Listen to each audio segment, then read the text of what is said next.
மாயா Sandhya serial December 20ஆம் தேதி எபிசோடுக்கான ரிவ்யூவை இந்த வீடியோவில் வாங்க பார்க்கலாம். எபிசோடு எப்படி ஸ்டார்ட் ஆகுதுன்னா, மாயா வந்துட்டு எதேச்சியாக வெளியில் வராங்க. அப்போ பார்வதி வந்து நகையை மரகதலிங்கத்திட்ட கொடுத்துட்டு நேராக வீட்டுக்கு வந்துக்கிட்டு இருக்காங்க. ஆனால் மரகதலிங்கத்துக்கிட்ட தான் நகையை திருடி கொண்டு போய் கொடுத்துட்டு வராங்க அப்படிங்கிறது ஃபஸ்ட்டு நம்ம மாயாவுக்கு தெரியாது. எதேச்சியாக தான் மாயா வந்துட்டு பார்வதியை பார்க்குறாங்க. பார்வதி வீட்டுக்குள்ளே ஒளிஞ்சு ஒளிஞ்சு வரதை மாயா பார்த்துட்டு, என்ன இது சித்தி, ஏன் இப்படி ஒளிஞ்சு ஒளிஞ்சு வரணும்? அவங்க பாட்டுக்கு நேரடியா வர வேண்டியதானே? அதுவும் இந்த நேரத்துல அவங்க எங்க போயிட்டு வராங்க அப்படின்னு மாயாவுக்கு ஒரே சந்தேகமா இருக்கு. அப்ப மாயா நேரா அவங்க ரூமுக்கு போறாங்க. அப்ப பத்மா அந்த நேரம் பார்த்து வராங்க. வந்துட்டு, என்னது மாயா இந்த நேரத்துக்கு வந்துட்டு போறாளே அப்படின்னு பத்மா சந்தேகப்படுறாங்க. அப்ப நம்ம மாயா போயிட்டு தூங்குறாங்க. சீனு வீட்டுல இல்ல. அப்ப பத்மா நினைக்கிறாங்க, இந்த நேரத்துல எதுக்கு மாயா வெளியில வந்துட்டு போறா அப்படின்ட்டு பத்மாவுக்கும் ஒரே டவுட்டு. அதுக்கப்புறமா பொழுது விடியுது. மறுநாள் காலை. பார்வதிக்கு ஒரே பயமா இருக்கு. ஏன்னா தங்க நகையை மாத்தி வச்சுட்டாங்க. இதனால ஏதாவது பிரச்சனை வருமோ அப்படின்ட்டு பார்வதிக்கு கொஞ்சம் பயமா தான் இருக்கு. இன்னொரு பக்கம் சீனை செட் பண்ணி நேரா அந்த புவனேஸ்வரியையும் பசுபதியையும் காமிக்கிறாங்க. அப்ப பசுபதி சொல்றாரு, இங்க பாருமா, நம்ம நினைச்ச மாதிரி சுலபமா அந்த நகையை எடுத்துட்டு வந்தாச்சு. இனிமே அந்த கூட்டத்துக்கு முன்னாடி ஜானகியை அவமானப்படுத்துறது மட்டும்தான் நம்மளோட வேலை அப்படின்னு. அதுக்கு புவனேஸ்வரி சொல்றாங்க, ஆமாங்க, எப்படியும் அந்த ஜானகி நம்ம கொடுத்த அந்த ஃபேக்கான நகையை தான் கொண்டுட்டு வருவா. ஸோ அதை வச்சு நம்ம சுலபமாக ஏமாத்திடலாம். அத்தனை பேருக்கு முன்னாடி ஜானகியை அவமானப்படுத்திடலாம். அந்த பார்வதி நினச்சிக்கிட்டு இருக்கா, அவளுக்கு அடுத்த அந்த நல்ல பேரை வாங்கி கொடுப்போம், அவ தான் அடுத்த ஜானகி அப்படின்னு ஓவராக திங்க் பண்ணிக்கிட்டு இருக்காள்ல. ஆனால் அவள் குடும்பத்தையே அழிக்கிறதுக்கு தான் நான் இப்படிப்பட்ட ஒரு வேலையை பண்ணியிருக்கேன்னு அவளுக்கு சுத்தமாக தெரியல. பதவி எப்படியெல்லாம் ஒருத்தவங்களை செய்ய வைக்கிது பார்த்தீங்களா அப்படின்னு சொல்ல பசுபதி சொல்றாரு, வீட்டுக்குள்ளேயே அந்த ரகுராமுக்கு எதிரி இருக்கிறது இத்தனை நாளும் தெரியாம இருக்கான் அப்படின்னு. அப்ப புவனேஸ்வரி சொல்றாங்க, சரி, இன்னும் கொஞ்ச நேரத்துல அந்த ஜானகி நகையெல்லாம் எடுத்துக்கிட்டு கோயிலுக்கு வரணும், என்ன நடக்குதுன்னு பார்ப்போம் அப்படின்னு. இன்னொரு பக்கம் எல்லாரும் வீட்டுல இருக்காங்க. அப்ப எல்லாரும் ஒரு இடத்துல நிக்கிறாங்க. பாட்டி சொல்றாங்க, ஜானகி, நீ அந்த நகையை எடுத்துட்டு போக போறியா அப்படின்னு சொல்ல, ஜானகி சொல்றாங்க, அத்தை, நான் கண்டிப்பா அந்த நகையை எடுத்துட்டு போக மாட்டேன், அவர் தானே எடுத்துட்டு போகணும், நான் எப்படி எடுத்துட்டு போறது அப்படின்னு. அப்ப பத்மா கேக்குறாங்க, என்ன நீ ரொம்ப ஆணவமா பேசுற மாதிரி இருக்கு, எப்படியும் அண்ணன் அந்த நகையை எடுத்துட்டு போக மாட்டாருன்னு உங்களுக்கு தெரியும், அதை பயன்படுத்தி நீங்க அந்த நகையை எடுத்துட்டு போகலான்னு பாக்குறீங்களா அப்படின்னு.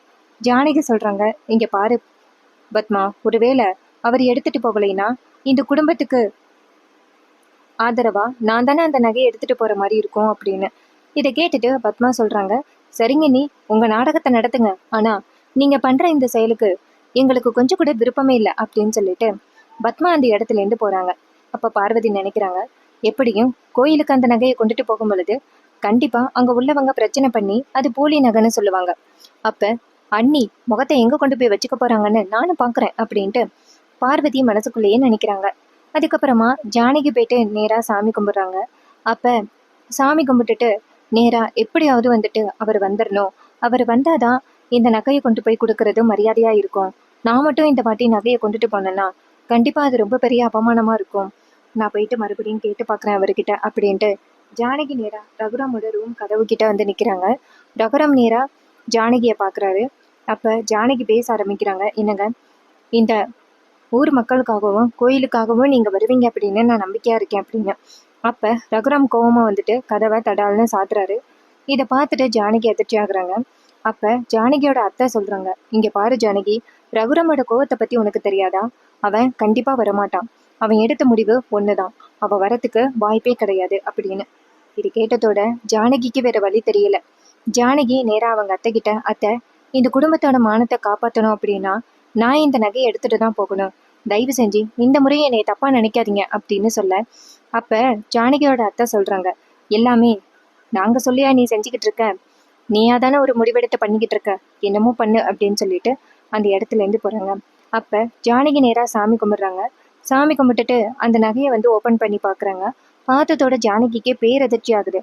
ஏன்னா அந்த நகை போலி நகை அப்படிங்கிறத ஜானகி கண்டுபிடிச்சிடுறாங்க. ஐயோ, என்ன இது அநியாயம் அப்படின்னு சொல்ல, அப்ப பாட்டி கேக்குறாங்க, ஏன் ஜானகி, என்னாச்சு அப்படின்னு. ஜானகி சொல்றாங்க, அத்தை, இதுல இருக்கிற நகை ஒரிஜினல் நகை இல்லை அப்படின்னு. இது கேட்டதோட பாட்டி அதிர்ச்சி ஆகுறாங்க. என்ன ஜானகி சொல்ற, இங்க தானே ஜானகி இத்தனை நாளும் சாமியோட நகை இருந்துச்சு, இப்ப திடீர்னு போலி நகைன்னு சொல்ற, நீ எப்படி சொல்ற அப்படின்னு. அப்ப நம்ம ஜானகி நேரா, இங்க பாருங்க அத்தை, இத்தனை வருஷமா இந்த நகையை நான் தொட்டு இருக்கேன். இதுல உள்ள ஒவ்வொரு டிசைனும் எனக்கு தெரியும். ஆனா இதுல உள்ளது அப்படியே மாறி போயிருக்கு. இங்க பாருங்க, கல்லோட கலர் கூட மாறி இருக்கு அப்படின்னு சொல்லி கொடுக்க, அப்ப பாட்டி சொல்றாங்க, ஜானகி கண்டபடி உளறாரு, இது உண்மையான நகை தான் அப்படின்னு. அதே நேரம் பார்த்து பார்வதி, பத்மா எல்லாரும் அந்த இடத்துக்கு வந்துடுறாங்க. அப்ப நம்ம பார்வதி வந்துட்டு ஜானகி அப்படி சொன்னதை பார்த்துட்டு அதிர்ச்சி ஆகுறாங்க. அப்ப ஜானகி சொல்றாங்க, அத்தை எனக்கு நல்லாவே தெரியும் இது உண்மையான நகை கிடையாது அத்தை அப்படின்னு. அப்ப பார்வதிக்கு அதிர்ச்சி ஆகுது. ஐயோ, அதுக்குள்ளேயும் கண்டுபிடிச்சிட்டாங்களே, நம்ம என்ன பண்றது அப்படின்னு பார்வதிக்கு நடுக்க ஆரம்பிக்குது. இன்னொரு பக்கம் பத்மா சொல்றாங்க, என்ன நீ தேவையில்லாம பிரச்சனையை கொண்டுட்டு வரீங்களா அப்படின்னு. அதுக்கு ஜானகி சொல்றாங்க, இங்க பாரு பத்மா, நான் சொல்றது முழுக்க முழுக்க உண்மை. நீ வேணும்னா நகை வந்துட்டு உண்மையா பொய்யா அப்படின்னு பாக்குறதுக்கு ஆளை கூப்பிடு அப்படின்னு. உடனேயே பாட்டி சொல்றாங்க, சரி உன் சந்தேகத்துக்காக நான் இப்பவே கூப்பிடுறேன் அப்படின்னு சொல்லிட்டு ஒரு ஆளை கூப்பிடுறாங்க. அப்ப அவர் அங்கேருந்து வர்றாரு. வந்ததோட ஜானகி அவர்கிட்ட இந்த நகையை கொடுத்து, இங்க பாருங்கய்யா, இது உண்மையான நகையா போலி நகையான்னு பார்த்து சொல்லுங்களேன் அப்படின்னு சொல்ல, அவரு அந்த நகையை வரிசை பார்த்துட்டு, அம்மா இது அப்படியே போலி நகமா அப்படின்னு சொல்ல, இதை கேட்டுட்டு பாட்டி அதிர்ச்சி ஆகுறாங்க. ஜானகி சொல்றாங்க, அத்தை நான் அப்பவே சொன்னேன்னு இது போலி நகைன்னு. இங்க பாருங்க அத்தை, இந்த நகை எப்படி மாறுனுச்சு, இத்தனை நாளும் இந்த சாமி கிட்ட தானே இந்த நகை இருந்துச்சு அப்படின்னு. அப்ப பாட்டி சொல்றாங்க, ஆமா இத்தனை நாளும் சாமி கிட்ட தான் இந்த நகை இருந்துச்சு, திடீர்னு எப்படி மாறுனுச்சு அப்படின்னு சொல்ல, அதுக்கு ஜானகி சொல்றாங்க, அதான் அத்தை எனக்கும் தெரியல, இது அப்படியே போலி நகை அப்படின்னு சொல்லிட்டு ஜானகி அதிர்ச்சி ஆகுறாங்க. அப்ப பத்மா சொல்றாங்க, இங்க பாருங்க அண்ணி, நீங்க தான் நகையை மாத்தி வச்சுட்டு பிரச்சனை பண்றீங்களா அப்படின்னு. ஜானகி சொல்றாங்க, ஐயோ பத்மா, எந்த நேரத்துல என்ன பேசுறதுன்னு உனக்கு தெரியாதா, இந்த நகை எப்படி மாறுனுச்சு, இந்த சாமி கிட்ட தான் இத்தனை நாளும் இந்த நகை இருந்துச்சு, நேத்து கூட இந்த நகையை பார்க்கும் பொழுது இது அப்படியே உண்மையான நகை தான், ஆனா இப்ப காலையிலக்குள்ளதான் மாறி இருக்கு அப்படின்னு. இது கேட்டதோட பார்வதி ஷாக் ஆகுறாங்க. ஐயோ, நம்ம தானே நைட்டு அந்த நகையை மாத்தி வச்சோம், இந்த விஷயம் அவங்களுக்கு தெரிஞ்சிச்சுன்னா பிரச்சனை ஆகிருமே, நம்ம வேற சாமி கும்பிட்டுக்கிட்டு நின்னதை அந்த ஜானகி பார்த்தாங்களே அப்படின்னு. அப்ப பாட்டி கேக்குறாங்க, இந்த நகையை யாருமே இந்த வீட்டுல மாத்தி இருக்க மாட்டாங்க அப்படின்னு. அப்ப பத்மா சொல்றாங்க, ஏன் அம்மா, யாரு மாத்தி இருக்க மாட்டா, இந்த மாயாவை பாதி குரல இப்படி நடந்து போனதை பார்த்தேன், மாயா கண்டிப்பா அந்த நகையை எடுத்திருக்கிறதுக்கு வாய்ப்பு இருக்கு அப்படின்னு. அப்ப மாயா நேரா அவங்க அத்தையை பார்த்து, இங்க பாருங்க அத்தை, நான் எதுக்கு அந்த நகையை எடுக்கணும், எனக்கு அந்த நகையோட அவசியம் என்ன அப்படின்னு. அப்ப பத்மா சொல்றாங்க, உங்க அப்பாவுக்கு 15 லட்ச ரூபா பணம் தேவைப்பட்டுச்சுல்ல, அதுக்காக கூட நீ அந்த நகையை எடுத்து போலி நகையா மாத்திருக்கலாம்ல அப்படின்னு. அப்ப மாயா சொல்றாங்க, இங்க பாருங்க அத்தை, தேவையில்லாம எப்ப பார்த்தாலும் ஏமேலேயே பழி போடாதீங்க, நான் இந்த நகையை எடுக்கவே இல்லை அப்படின்னு.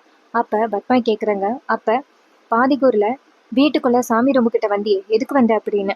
அப்ப மாயா சொல்றாங்க, என்னமோ நான் மட்டும்தான் இந்த சாமி ரூமு கிட்ட வந்துட்டு போற மாதிரியே பேசுறீங்க, நான் இந்த பக்கம் வரவே இல்லை, நான் தண்ணி குடிக்கிறதுக்காக வந்தேன்.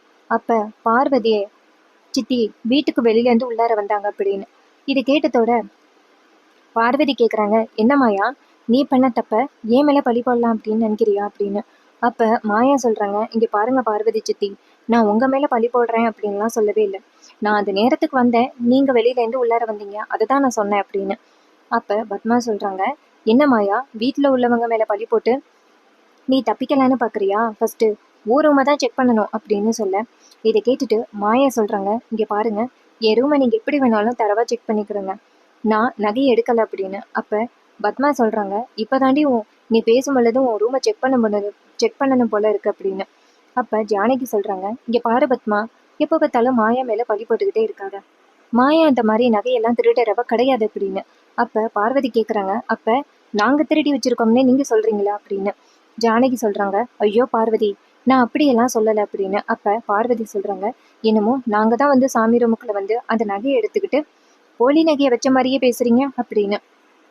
இதை கேட்டுட்டு மாயா சொல்றாங்க, நீங்க இப்படி பதட்டப்பட்டு பேசுறத பார்த்தா நீங்க தான் எடுத்திருப்பீங்களோன்னு சந்தேகமா இருக்கு அப்படின்னு.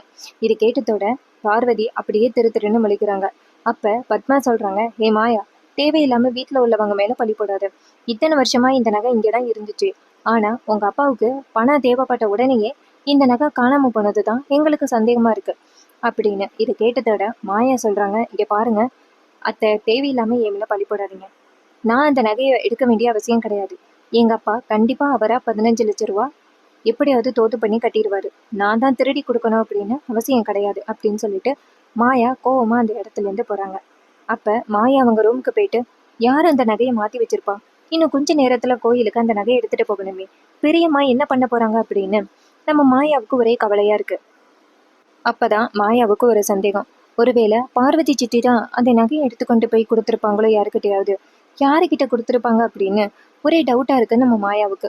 அதே நேரத்துல ஜானகி சொல்றாங்க, ஐயோ இந்த நகை வேற மாறி போச்சு. இந்த போலி நகையை கோயிலுக்கு எடுத்துட்டு போனா ரொம்ப பெரிய பிரச்சனை ஆகிருமே. நான் என்ன பண்றது அப்படின்னு ஜானகி ரொம்ப கவலைப்படுறாங்க. அப்ப பார்வதி சொல்றாங்க, அவ்வளவுதான் போச்சு, நம்ம குடும்ப மானமே போச்சு அப்படின்னு சொல்லிட்டு பார்வதி சொல்ல, அப்ப பாட்டிக்கு என்ன பண்றதுன்னே தெரியல. ஜானகி, இன்னும் கொஞ்ச நேரத்துல நகையை கொண்டு வாங்க அப்படின்னு சொல்லிட்டு ஊர் தலைவர்கள் எல்லாருமே வந்து நிப்பாங்களே, அப்ப நீ என்ன பண்ண போற அப்படின்னு ஜானகி சொல்றாங்க. அதான் பாட்டி, எனக்கு எதுவும் தெரியல, நான் என்ன பண்ண போறேனோ அப்படின்னு ஜானகி முடிச்சுக்கிட்டு இருக்காங்க. அப்ப பாட்டி சொல்றாங்க, இப்ப அதே நேரத்துல ஒரிஜினல் நகையை கூட ரெடி பண்ண முடியாது, நம்ம என்ன பண்ண போறோம் அப்படின்னு குழப்பத்துல இருக்காங்க.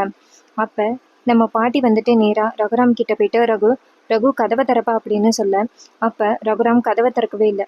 அவரு கோவத்துல இருக்காரு. அப்ப பாட்டி சொல்றாங்க, ரகு ரொம்ப பெரிய பிரச்சனை ஆகிட்டுப்பா, இது மாதிரி யாரோ நகையை எடுத்துட்டு போலி நகையை வச்சிருக்காங்கப்பா, யாருன்னு தெரியல அப்படின்னு சொல்ல, அப்ப ரகுராம் சொல்றாரு, இங்க பாருங்கம்மா, அந்த கோவிலுக்கும் எனக்கும் எந்தவித சம்மந்தமும் இல்லை. யாரு அந்த நகையை கொண்டு போய் கொடுக்கணும்னு சொன்னாங்களோ அவங்களே அந்த நகையை கொண்டு போய் கொடுக்கட்டும். அம்மா தேவையில்லாம நீங்க என்ன கூப்பிடாதீங்க, நான் கண்டிப்பா வரமாட்டேன் அப்படின்னு சொல்லிட்டு ரகுராம் ஸ்ட்ரிக்டா சொல்ல, இதை கேட்டுட்டு பாட்டி அதிர்ச்சி ஆகுறாங்க. பாட்டி அங்கேருந்து சோகமா வந்துட்டு, ரகு கிட்ட உதவி கேட்டேன், ஆனா ரகுக்கு இதுல கொஞ்சம் கூட விருப்பம் இல்லை, அதனால இதுல நான் ஹெல்ப் பண்ண மாட்டேன்னு சொல்லிட்டான். இனிமே நம்ம என்ன பண்றது ஜானகி அப்படின்னு சொல்லிட்டு, இது எல்லாமே உன்னாலதான் ஜானகி, அன்னைக்கே அந்த கிரீடத்தை புவனேஸ்வரி குடும்பத்துக்கிட்ட கொடுத்துட்டா அவ அந்த நகையை கொண்டு போய் சாமி கிட்ட கொடுத்துருப்பா. நீ தேவையில்லாம இப்படி தலையிட்டதுனாலதான் இவ்வளவு பெரிய பிரச்சனையும் அப்படின்னு. அப்பதான் கேட்டுக்கிட்டு இருந்த மாயாவுக்கு ஒரு சந்தேகம் வருது. ஒருவேளை இந்த வீட்டுல உள்ளவங்க யாரோ ஒருத்தவங்க அந்த புவனேஸ்வரிக்கு ஹெல்ப் பண்ணியிருக்காங்க, அவங்க கிட்ட கொண்டு போய் இந்த நகையை கொடுத்து மாத்திருக்காங்க, அவங்க யாருன்னு கண்டுபிடிக்கணும் அப்படின்னு மாயா சந்தேகப்படும் பொழுதுதான் பார்வதி மேல சந்தேகம் வருது. ஸோ கண்டிப்பா பார்வதி அந்த நேரத்துல வீட்டை விட்டு வெளியில போயிட்டு வந்தா அவங்களுக்கும் மரகத லிங்கத்துக்கும் ஏதோ ஒரு தொடர்பு இருக்கு அப்படின்னு நம்ம மாயா சந்தேகப்படுறாங்க. அப்ப ஜானகி ரொம்ப கவலையா இருக்கும் பொழுது மாயா நேரா ஜானகி கிட்ட போயிட்டு, பெரியம்மா அப்படின்னு சொல்ல, ஜானகி மாயா கிட்ட, மாயா நான் என்ன பண்ண போறேன் மாயா, நம்ம குடும்பமே அவமானப்பட போகுது, நகை மட்டும் காணாம போனுச்சு அப்படின்னு எல்லாருக்கும் தெரிய வந்துச்சுன்னா ரொம்ப பெரிய பிரச்சனை ஆகிருமே அப்படின்னு சொல்ல, மாயா சொல்றாங்க, பெரியம்மா எனக்கு ஆல்மோஸ்ட் அந்த நகையை யாரும் எடுத்திருப்பான்னு தெரிஞ்சு போயிட்டு அப்படின்னு. அப்ப ஜானகி கேக்குறாங்க, யாரு மாயா, யாரு எடுத்திருப்பா அப்படின்னு. அப்ப மாயா சொல்றாங்க, வேற யாரு பெரியம்மா, அந்த புவனேஸ்வரியா தான் இருக்கும். கண்டிப்பா நம்ம வீட்டுக்குள்ளேருந்து யாரோ அவங்களுக்கு உதவி பண்ணியிருக்காங்க, அவங்க கிட்ட கொண்டு போய் நகையை கொடுத்துருக்காங்க, அவங்க சுலபமா அந்த நகையை மாத்தி வச்சிருக்காங்க அப்படின்னு. அப்ப ஜானகி கேக்குறாங்க, யாரா மாயா இருக்கும் அப்படின்னு. அப்ப மாயா சொல்றாங்க, பெரியம்மா நான் சொல்றது தப்புதான், நான் ஒரு யூகத்துல தான் சொல்றேன், நான் பாதி வேலையில பார்வதி சித்தி வீட்டை விட்டு வெளியில வந்ததை நான் பார்த்தேன் அப்படின்னு. இது கேட்டதோட ஜானகி சொல்றாங்க, நானும் பார்த்தேன் மாயா, 2 தடவை சாமி ரூமுக்குள்ள நின்றுகிட்டு இருந்தா, நான் போய் கேட்டதுக்கு வீட்டுல பல பிரச்சனைகள் இருந்ததுனால சாமி கும்பிட்டுக்கிட்டு இருக்கேன்னு சொன்னா, ஒருவேளை அவதான் எடுத்திருப்பாளோ அப்படின்னு. அப்ப மாயா சொல்றாங்க, கரெக்ட் பெரியம்மா, அப்ப அவங்கதான் எடுத்திருக்கணும், அவங்கதான் எடுத்துக்கொண்டு போய் மரகத லிங்கத்துக்கிட்ட கொடுத்துருக்கணும், மரகத லிங்கம் நகையை மாத்திருக்கணும், உங்களை அவமானப்படுத்தணும் அப்படிங்கிறதுக்காக தான் அந்த புவனேஸ்வரி இப்படிப்பட்ட ஒரு வேலையை பண்ணியிருக்காங்க அப்படின்னு. அப்ப நம்ம ஜானகி கேக்குறாங்க, மாயா எப்படி மாயா அந்த புவனேஸ்வரி கிட்ட இருந்து அந்த நகையை வாங்குறது அப்படின்னு. மாயா சொல்றாங்க, பெரியம்மா அது நானும் கதிரும் பாத்துக்கிறோம், நீங்க கவலைப்படாம அந்த ஃபேக்கான நகையை கொண்டுட்டு போங்க, நீங்க கோயிலுக்கு போறதுக்குள்ள நான் எப்படியும் அந்த ஒரிஜினல் நகையை கொண்டுட்டு வந்துடுறேன் அப்படின்னு. இதை கேட்டதோட ஜானகி சொல்றாங்க, மாயா அங்க போயிட்டு ஃபேக் நகைன்னு தெரிஞ்சிச்சுன்னா ரொம்ப பெரிய பிரச்சனை ஆகிருமே அப்படின்னு. அப்ப மாயா சொல்றாங்க, பெரியம்மா நான் பாத்துக்கிறேன் அப்படின்னு. அதுக்கப்புறம் அதே நேரத்துல ஊர் தலைவர்கள் எல்லாரும் வராங்க. அவங்கள பார்த்ததோட எல்லாருமே பதட்டப்படுறாங்க. அப்ப மாயா அங்க உள்ளவங்கிட்ட, இங்க பாருங்க, நான் ஒரிஜினல் நகையை எப்படியாவது கொண்டு வந்துடுறேன், யாரும் உண்மையை சொல்லாதீங்க அப்படின்னு சொல்ல, பத்மா சொல்றாங்க, உண்மையை சொன்னா என்ன ஆகும்னு எங்களுக்கு தெரியும், அதனால நாங்க உண்மையை சொல்ல மாட்டோம் அப்படின்னு. அதே நேரத்துல தலைவர்கள் வந்துட்டு நேரா ஜானகியை பார்த்து, அம்மா நகைகளை கொண்டு வருவீங்கன்னு வெயிட் பண்ணிக்கிட்டு இருந்தோம், ஆனா நீங்க வரல, அதான் என்ன ஆச்சுன்னு பார்த்துட்டு போக வந்தோம் அப்படின்னு. ஜானகி சொல்றாங்க, இந்த வந்துட்டோம் அப்படின்னு சொல்லிட்டு நகையை எடுத்துக்கிட்டு நேரா கிளம்புறாங்க. ஜானகிக்கு பதட்டம் தாங்க முடியல. அப்ப மாயா சொல்றாங்க, பெரியம்மா நான் பாத்துக்கிறேன், நீங்க கவலைப்படாம போங்க அப்படின்னு. ஜானகியும் சரி அப்படின்னு சொல்லிட்டு அந்த இடத்துல இருந்து நேரா கோயிலுக்கு கிளம்புறாங்க. இன்னொரு பக்கம் புவனேஸ்வரியும் பசுபதியும் பேசிக்கிறாங்க. புவனேஸ்வரி சொல்றாங்க, அண்ணா நகையெல்லாம் இங்கே தானே இருக்கு அப்படின்னு. பசுபதி சொல்றாரு, ஆமா புவனேஸ்வரி, நகையெல்லாம் இங்கே தான் இருக்கு, நீ எதுக்கும் கவலைப்பட வேணாம். இந்த நகை எப்படியும் அந்த ஜானகியோட கைக்கு போகாது அப்படின்னு. இது கேட்டதோட புவனேஸ்வரி சொல்றாங்க, எனக்கு அதான் வேணும். இந்த நகை ஜானகியோட கைக்கு போகக்கூடாது. அத்தனை பேருக்கு முன்னாடி அவ போலி நகையை கொண்டாந்து வச்சு சாமி கும்பிட்டா அப்படின்னு அத்தனை பேருக்கு முன்னாடி அவமானப்படுத்தணும், நான் பார்த்து சிரிக்கணும் அப்படின்னு புவனேஸ்வரி சொல்றாங்க. பசுபதி சொல்றாரு, இங்க பாருமா, இந்த நகையை நம்ம கோயிலுக்கு எடுத்துட்டு வர வேணாம், வீட்லயே இருக்கட்டும். நம்ம நேரா கோயிலுக்கு போவோம். அப்பதான் அங்க ஜானகியும் ரகுராமும் அவமானப்படுறத நம்ம கண்ணு முன்னாடி பார்த்து ரசிக்கலாம் அப்படின்னு. இதை கேட்டதோட புவனேஸ்வரியும் சரி அப்படின்னு சொல்லிட்டு நேரா கோயிலுக்கு கிளம்புறாங்க. நேராக கோயிலுக்கு போயிட்டு சாமி கும்பிட்றாங்க. அதே நேரத்தில் நம்ம ஜானகி நகை எடுத்துக்கிட்டு வராங்க. அப்போ புவனேஸ்வரி பசுபதி கிட்ட சொல்கிறாங்க, நம்ம நினச்சது நடக்க போகுது அப்படின்னு. பசுபதியும், ஆமாம் புவனேஸ்வரி, இத்தனை வருஷமா இந்த ஜானகி அவமானப்படுத்துறதுக்கு நம்ம என்னெல்லாம் முயற்சி பண்ணோம், ஆனால் இன்னைக்கு நிறைவேற போகுது. ஊர் மக்கள் எல்லாருமே ஜானகியை காரி துப்ப போகிறாங்க அப்படின்னு ரொம்ப சந்தோஷத்தில் இருக்காங்க. அதே நேரத்தில் நம்ம மாயை வந்துட்டு நேராக கதிர்கிட்ட, இங்கே பாரு கதிர், கண்டிப்பா அந்த புவனேஸ்வரி தான் இந்த நகையை எடுத்து கொண்டு போய் அவ வீட்டில் வச்சிருக்கணும். இதுக்கு மரகதலிங்கம் உதவி பண்ணியிருக்கான். நாம எப்படியாவது புவனேஸ்வரி வீட்டுக்கு யாருக்கும் தெரியாம போயிட்டு அந்த நகை இருக்கிறத கண்டுபிடிச்சு அதை எடுத்துட்டு வந்துட்டோம்னா போதும் அப்படின்னு கதிர் சொல்றாரு. அந்த வீட்டில் யாராவது இருந்தா என்ன பண்றது அப்படின்னு. மாயா சொல்றாங்க, அதையெல்லாம் எப்படியாவது சமாளிச்சு தான் கதிர் போகணும். நான் பெரியம்மா கிட்ட சொல்லிட்டேன், நகை எடுத்துட்டு வந்துருவேன், நீங்க கவலைப்படாம போங்க அப்படின்னு. அதனால பெரியம்மா என் மேல உள்ள நம்பிக்கையோட கோயிலுக்கு போயிட்டு இருக்காங்க. அதனால எப்படியாவது அந்த நகையை கண்டுபிடிக்கணும் அப்படின்னு சொல்லிட்டு மாயா வந்துட்டு நேரா அந்த புவனேஸ்வரியோட வீட்டுக்கிட்ட வராங்க. அப்ப கதிர் சொல்றாரு, சரி வா மாயா போகலாம் அப்படின்னு சொல்லிட்டு 2 பேருமே வீட்டுக்குள்ள யாருக்கும் தெரியாம போறாங்க. அங்க போனதோட கார்த்தி வந்துட்டு அவரோட ரூம்ல ஃபோன் பேசிக்கிட்டு இருக்காரு. அப்ப மாயா சொல்றாங்க, கார்த்தி வீட்டுல இருக்கான், அவனுக்கு தெரியாம தான் வீட்டுக்குள்ள போகணும் அப்படின்னு சொல்லிட்டு 2 பேருமே சேர்ந்து வீட்டுக்குள்ள போறாங்க. புவனேஸ்வரியோட ரூமுக்கு போயிட்டு அங்க இருக்கிற பீரோல திறக்கிறாங்க. பீரோல திறந்து அங்க உள்ள நகையை எடுக்கிறாங்க. அப்ப உள்ளார இருக்கிற பைய செக் பண்ணி பார்த்தா அதுல நகை இருக்கு. அப்ப மாயா சொல்றாங்க, பாத்தியா கதிர், இவ தான் நகையை எடுத்து கொண்டாந்து வச்சிருந்திருக்கா. நம்ம வீட்டுல யாரோ ஒருத்தவங்க ஹெல்ப் பண்ணியிருக்காங்க. சரி, இந்த நகையை கூடிய சீக்கிரம் எடுத்துட்டு போகணும் அப்படின்னு சொல்லிட்டு 2 பேருமே அந்த நகையை எடுத்துக்கிட்டு நேரா கோயிலுக்கு வராங்க. இன்னொரு பக்கம் பூஜையெல்லாம் நடந்துகிட்டு இருக்கு. நம்ம ஜானகிக்கு பதட்டம் தாங்க முடியல. ஐயோ, போலி நகையை வேற எடுத்துட்டு வந்துட்டோமே அப்படின்னு. அப்ப நம்ம மாயா நேரா ஜானகி வந்து பாக்குறாங்க. அப்ப ஜானகி வந்துட்டு நேரா மாயா கிட்ட, மாயா என்னாச்சு அப்படின்னு சொல்ல, மாயா சொல்றாங்க, பெரியம்மா, இந்த போலி நகைகளை மாத்தி வச்சது அந்த புவனேஸ்வரி தான். நாங்க அவ வீட்டுக்குள்ள போயிட்டு எப்படியோ அந்த நகையெல்லாம் எடுத்துட்டு வந்துட்டோம். இப்ப அந்த நகையை மாத்தி வைக்கணும் அப்படின்னு. அப்ப இன்னொரு பக்கம் புவனேஸ்வரி நேரா மாயாவை பார்த்துட்டு ஷாக் ஆகுறாங்க. பசுபதி நேரா புவனேஸ்வரி கிட்ட, இவ எதுக்கு இங்க வந்தா, இவ வந்தாலே கண்டிப்பா நம்மளோட பிளானை ஏதாவது சொதப்பிடுவாளே அப்படின்னு. புவனேஸ்வரி சொல்றாங்க, அவ ஏதாவது பண்றதுக்குள்ள நான் ஏதாவது கேட்கணும் அப்படின்னு சொல்ல, இன்னொரு பக்கம் அந்த நகைகளை எடுத்து சாமிக்கு போடுறதுக்கு கேட்குறாங்க. அப்போ டக்குன்னு புவனேஸ்வரி சொல்கிறாங்க, ஒரு நிமிஷம் நில்லுங்க அப்படின்னு. அப்போ இதை நம்ம மாயா கவனிக்கிறாங்க. அப்போ புவனேஸ்வரி சொல்கிறாங்க, அந்த நகையெல்லாம் பார்த்தா உண்மையான நகை மாதிரி தெரியலையே அப்படின்னு. இதை கேட்டதோட அங்கே உள்ளவங்க, என்ன நீங்கள் பாட்டுக்கு தேவையில்லாமல் எப்போ பார்த்தாலும் இந்த அம்மா மேலே பழி போட்டுக்கிட்டே இருக்காதீங்க, இவங்க எப்படி போலி நகைகளை எடுத்து வைப்பாங்க அப்படின்னு. அப்போ புவனேஸ்வரி சொல்கிறாங்க, இத்தனை வருஷமா அந்த நகையை வச்சிருக்கிற எங்களுக்கு தெரியாதா, அது போலி நகை அப்படின்னு. அப்போ மாயா வந்து ஏற்கனவே அந்த நகையை மாற்றி வச்சிடுறாங்க. அப்போ பத்திரம் கூட்டிகிட்டு வந்துட்டு செக் பண்ணி பார்க்கும் பொழுது அது உண்மையான நகை அப்படின்னு தெரிய வருது. அப்போ புவனேஸ்வரியை பார்த்துட்டு எல்லாரும் கேட்குறாங்க, ஏமா நீ எப்போ பார்த்தாலும் இவங்க மேலே பழி போட்டுக்கிட்டே தான் இருப்பியா, ஏதோ உன் அண்ணன் பையனுக்கு இந்த அம்மா தனாவை கல்யாணம் பண்ணி கொடுக்கல, ஏதோ விதினால தனாவுக்கும் கதருக்கும் கல்யாணம் ஆகிட்டு அதுக்காக ஜானகி அம்மாவோட குடும்பத்தை அவமானப்படுத்தணும் அப்படின்னு நீ ஏமா அப்படி பண்ணிக்கிட்டு இருக்க அப்படின்னு. இது கேட்டதோட புவனேஸ்வரி அதிர்ச்சி ஆகுறாங்க. அண்ட் இந்த ப்ரெடிக்ஷன் பிடிச்சிருந்துச்சுன்னா மறக்காமல் நம்ம சேனலை சப்ஸ்கிரைப் பண்ணிக்கோங்க. இதே மாதிரி இனிமேல் அப்டேட்ஸ் வேணும்னா நம்ம சேனலை சப்ஸ்கிரைப் பண்ணிவிட்டு பக்கத்தில் உள்ள பெல் ஐக்கானை கிளிக் பண்ணிவிட்டு ஆல்ல செட் பண்ணிக்கோங்க. அப்போ தாங்க புது புது வீடியோஸ் போடும் பொழுது உங்களுக்கு நோட்டிஃபிகேஷன் வரும். தேங்க்ஸ் ஃபார் வாட்சிங்.